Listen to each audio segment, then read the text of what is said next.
This final lesson in the 5th unit is on something called the point-slope form of a line. And this is a form that can be very convenient at times. It's a very quick way to be able to write the equation of a line given a point and the slope, hence the name point-slope form. But it's also not a form of the equation of a line that you need to know. And so in a lot of algebra classes, if the teacher is kind of crunched for time, there are ways to get around knowing point-slope form. So essentially, where it comes from is it comes from the formula for slope. So we'll go ahead and put the formula for slope back on here. Okay, and we'll just kind of do an example. Suppose you knew that a line, why am I doing it that way? What's my deal? Like, let's go ahead. We'll put like generic graph paper. There we go. That's like pretty nice. All right, and we'll put like my coordinate plane over here. That's better. So you know that a line, say, goes through that point there. What is that point? That is the point -3, 3. Okay, like wherever I plunk that down. And it has a slope of 1/2. Okay. And so, yeah, the slope is 1/2, or like close to, like, let's kind of see what we got there. Okay, that's what I meant to do. So you can tell from this that, like, obviously we have enough information to be able to write the equation of a line. If we know where one point is, we can use the slope to locate another point by going like up 1/2. What point slope form is it actually just provides us with a shortcut. So what we would do is we only know the one point. And so we're going to just call this point 1. So we have like x1, y1, and x1, y1 is the -3, 3. So we come over here to our slope formula, and we're going to plug in the 1/2 for the slope. And then we've got y2 and x2, because we don't have the other point. But we do know y1 is 3, and then x1 is -3. And of course, we don't really like minus a negative, so remember that subtracting means to add the opposite, so it's a lot more comfortable to write that as +3. Now, what we've got here is essentially the equation for a line, because we have one x and one y, and that's all we need. And so what we do is we end up dropping the subscripts off, because we don't need the subscript if we only have one x and one y. And then we just get this by itself. We get the y, the numerator, but basically clear the fraction out. So right here, just to understand the reasoning, we have y -3 divided by x + 3. Okay, y -3 divided by x + 3. So you'd ask yourself, how do you undo that division? Well, you undo division with multiplication. If you want to undo division by x + 3, then you would multiply by x + 3. And we're going to multiply over here by x + 3, because you have to do the same thing to both sides. Now, on the right-hand side, if you take y -3 and you divide by x + 3, and then you multiply by x + 3, the division and the multiplication cancel each other out, and you are just left with y -3. And then over here, you have 1/2 x + 3. And that essentially right there is the equation in what's called point-slope form. So that's where it comes from. I always think a point-slope form is just a glorified version of the slope formula. That's really all it is. So here's what point-slope form is. So put some lines on here just for fun. So point-slope form is this: y minus y1. Now, we had y2 in there, but just remember, like, the subscript is just to differentiate it, equals m times x minus x1. I have also seen it this way: y equals y1 plus m times x minus x1. So I have seen it solved for y, where you just add the y1 to both sides. This is probably the more common form. Okay, and so the way that works is if you were asked to write the equation of a line, let's say given 2 points, okay, so write equation of line, that is the word of right here. I know that's stellar. Going through, and we'll do the points -3, 6, and 1, -2. Okay?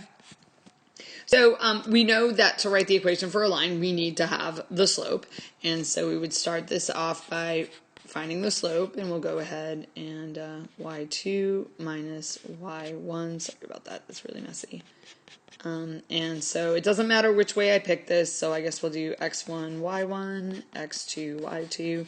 So that's going to be -2 minus 6 over 1 minus -3.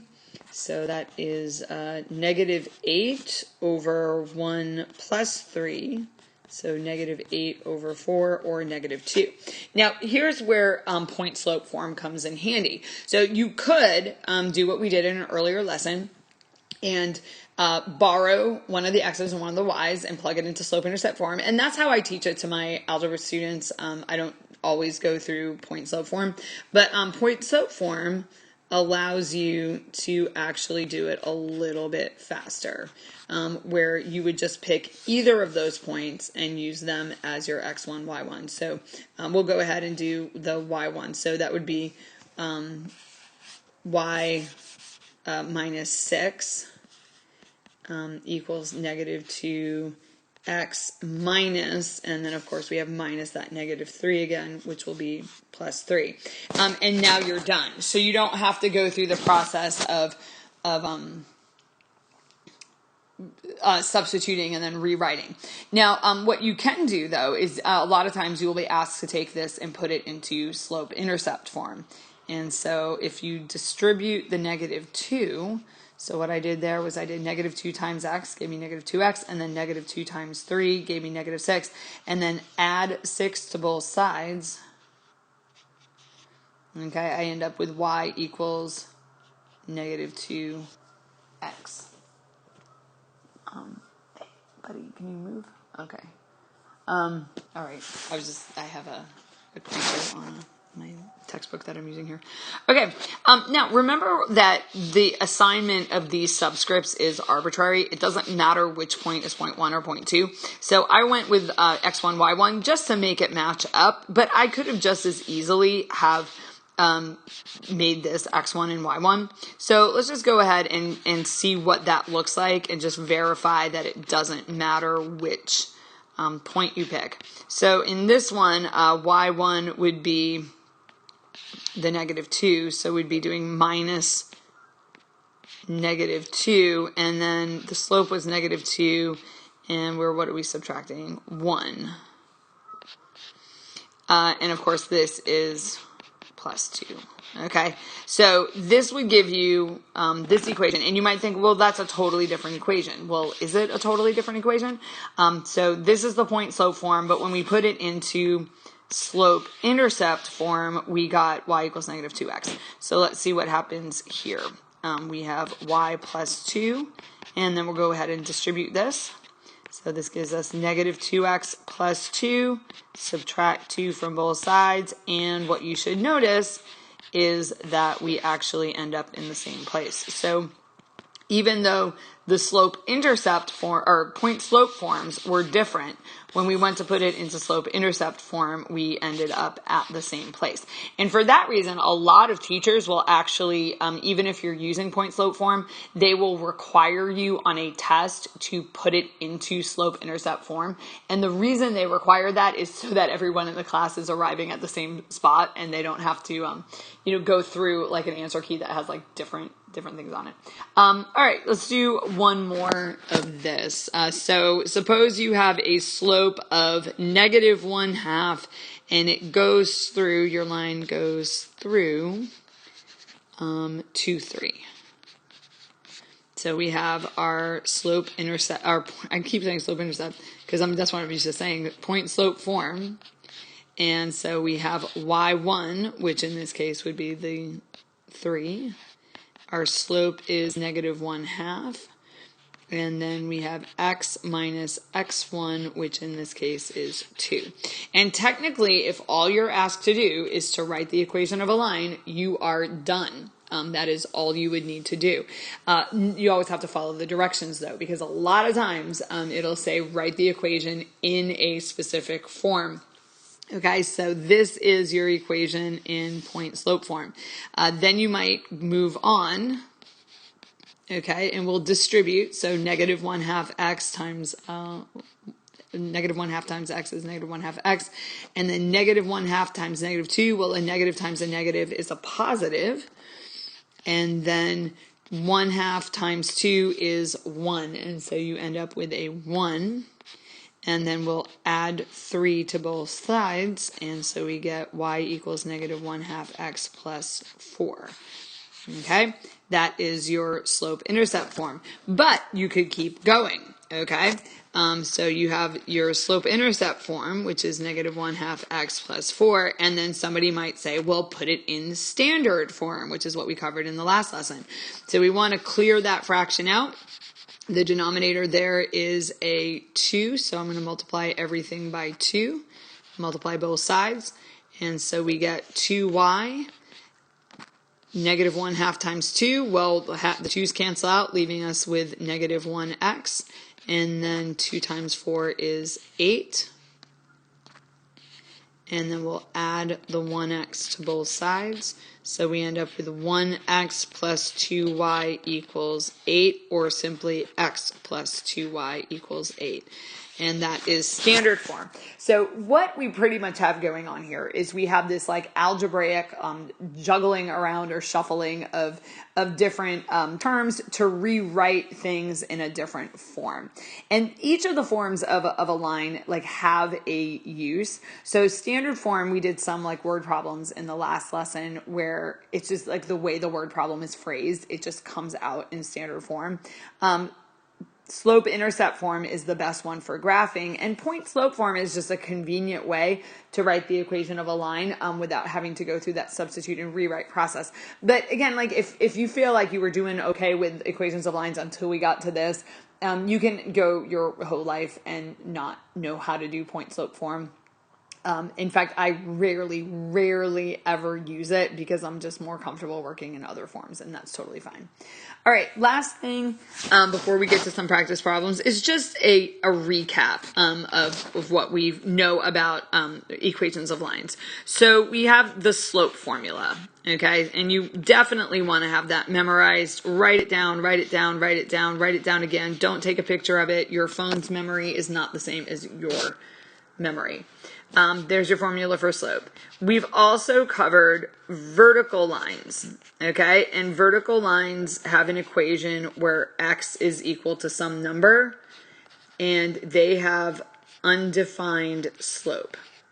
Not no slope, okay? Not zero slope, it's undefined slope. We also covered, and this goes back to the very first lesson, in this horizontal lines, and those take the form y is equal to b, and that is slope is equal to 0. Then we have slope intercept form of a line, and that is y equals mx plus b. And then we have standard form, and that is your ax plus by equals c. And then we now have point slope form, and that is y minus y1 equals m times x minus x1, which of course again is a glorified version of your formula for slope. Okay, all right, and that pretty much is everything you could ever want to know about equations of lines and what they look like and how to move back and forth between them, how to graph them, how to find the different features of lines. The only thing that like somebody could do at this point is just make the numbers harder or add more steps, but there is literally no more content that that you could know about lines. So I'm going to put a few practice problems on the screen just so you can get a little bit of practice with your point slope form, but there's not a whole lot to do with that. So this will probably be a much shorter lesson overall. Okay, so here we go. For the first four, just write the equation in point slope form and then change it over to slope intercept form. That's often what you would need to do, so that's pretty straightforward. For number 5, take number 1 and write it in standard form. Oh, and I should probably, just in case my handwriting is terrible, number 1 is 1, 3 with a slope of 1/3. 2 is -1, 2 with a slope of -1. 3 is 1, -1 with a slope of 1/2, and 4 is 2, 4 with a slope of -2. Then go back into number 1 and write it in standard form. And then for number 6 is very open-ended. It's just write the equation of a line. So for that one, you take the information and I mean, you guys know I'm doing this on like a teeny tiny little iPad, but it's supposed to go through -4, 0, and 2, -2. Okay. I obviously have a bit of a challenge. I'm challenged there. But those are the points that it's supposed to go through. So pause the video, work out these problems on your own, and then unpause the video to check your work. Okay, let's take a look at these. So for the first one, I did this here, and then what I did was I asteriskeded the different places where you would arrive at a solution here. So you'll notice that I copy down the formula every single time, and it's not because I need to. I do know this formula, but it's to really model for you that like writing it down every time is the way to retain. It's just that is the way to retain the knowledge. So when you go to plug in, we end up with y minus 3 equals 1/3 times x minus 1. And that's your point slope form, really, because there's only one point to pick from. Everybody should have that. Then we get to this. So this is so much fun. You distribute through. And then we add the 3, so we get 1/3 x minus 1/3, and we have to add the 3, which leads us to this problem that nobody ever wanted. Most scientific calculators will do that for you, okay? But I did kind of circle my scratch work. So we have -1/3 plus 3. So the way I wrote the 3 was 9/3. So take a moment and convince yourself that that right here is the same as -1/3 plus 3. And then once you have the common denominator, you can add them, and I have a sign error. That is a positive. Boom. Okay. -9 plus 1. -1 plus 9. Oh my gosh. Is 8. So that should be a positive 8, which is going to affect problem number 5. I'm going to have a sign error in there, but we'll go and fix it. So I'll use this as a learning moment to show you that we all do it, and we're just going to fix it. For the second one, we end up with y minus 2 equals -1 times x plus 1. Watch that. That's a very common spot to make a mistake. So when you have that subtraction from the formula and also the negative with the number, the two of them undo each other. Distributing through, we get -1 x minus 1, and then we add 2, and we end up with y equals -1x plus 1. You could also write just y equals -x plus 1. That would also be correct. As always, pause and check your work, see what could be done better, and then move on when you're ready.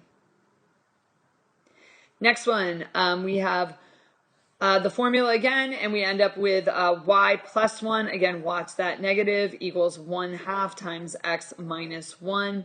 Multiplying this through, so we get 1/2 x minus 1/2, and then we add, subtract 1 from both sides. Once again, we're thrilled to see that.